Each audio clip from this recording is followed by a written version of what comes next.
What is consciousness evolution? The shift in consciousness.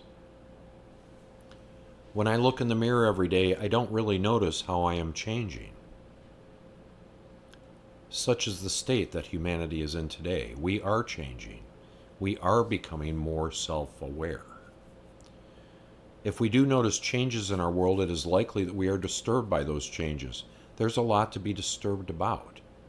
War, political and social dysfunction, the decay of personal liberty, poverty, and on and on.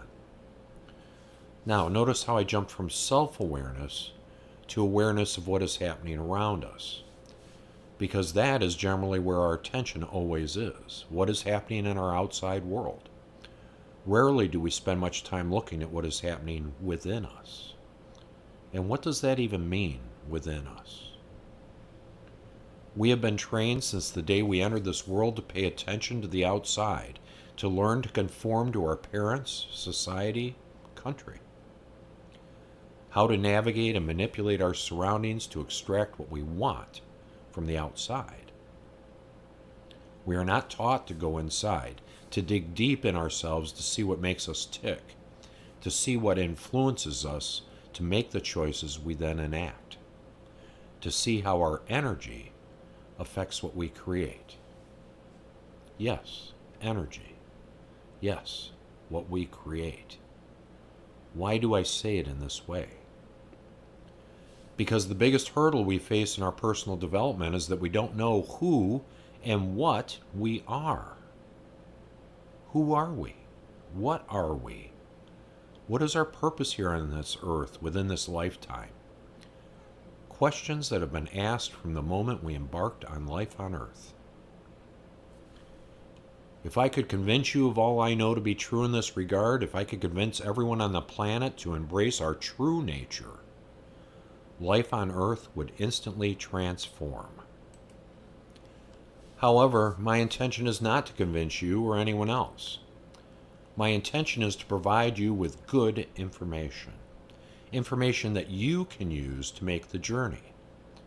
That journey begins and ends with you.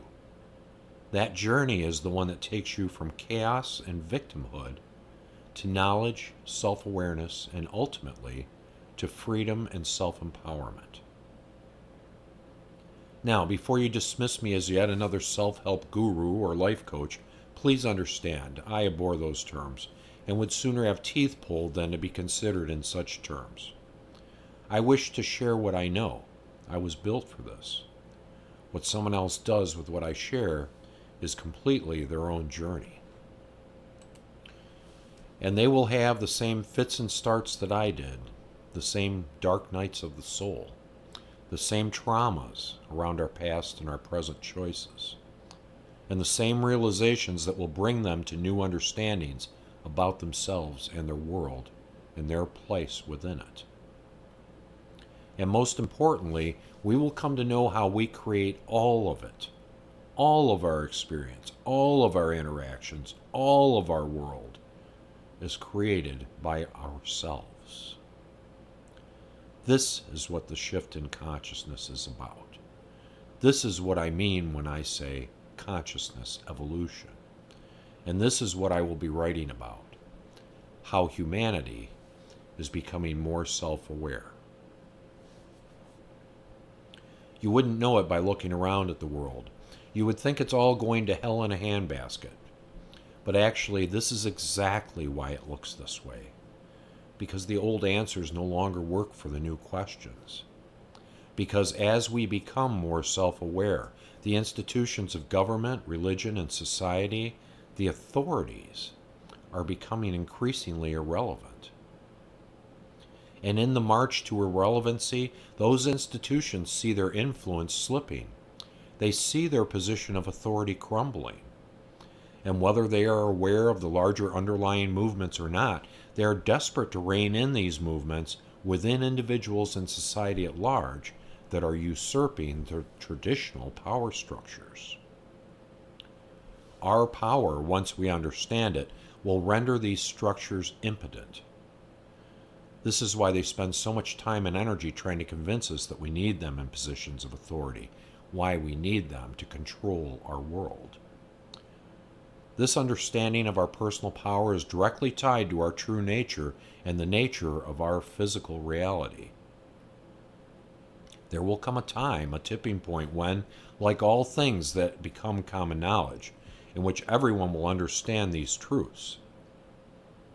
When that happens, our world will become unrecognizable from our current state. I use the word truths with some reservation, because whatever someone believes is their truth, and it is true to them. True does not necessarily mean accurate. Many things are true, but not accurate. And while I don't have the market cornered on either truth or accuracy, I have a pretty sound foundation from which to work and share with my readers. It will not be scientifically sound. There is no way to objectively prove many of the things I will be sharing with you. However, in my own subjective experience, I can attest that it's all, so far, so good. I also wish to share that I don't have it all figured out myself. It is a work in progress. Just like a life, we know what we know when we know it. But consciousness is not a thing, it's an action. A life is not finite, though it has a beginning and an end point. The sum total of a life cannot be quantified. Therefore, I will share what I know as I know it. And in my next installments, I will begin to lay the groundwork for what I do know. There are a series of underlying ideas that must be in place in order to begin to have a greater understanding of the self that you will discover. For me, that process is ongoing. It will never end. And it never began either. I will leave you with that conundrum for a future discussion. I decided to start this on Substack after coming here a year ago to follow a number of writers that had been silenced on traditional media. Many of those great voices of freedom and truth that had run afoul of authority and state-sponsored corporate media. While I had been looking for a medium in which to share my thoughts, Substack seems a perfect community in which to begin this long-awaited entrance into publishing. I look forward to starting a publication that addresses something that is not being discussed elsewhere. So thanks to Substack, and thanks to you, reader, for joining me here. I write by inspiration, so I will try to be inspired about once a week, maybe more. I am certain that you will find it interesting and outside of typical journalistic endeavors. Thanks for your interest, and thanks for being here.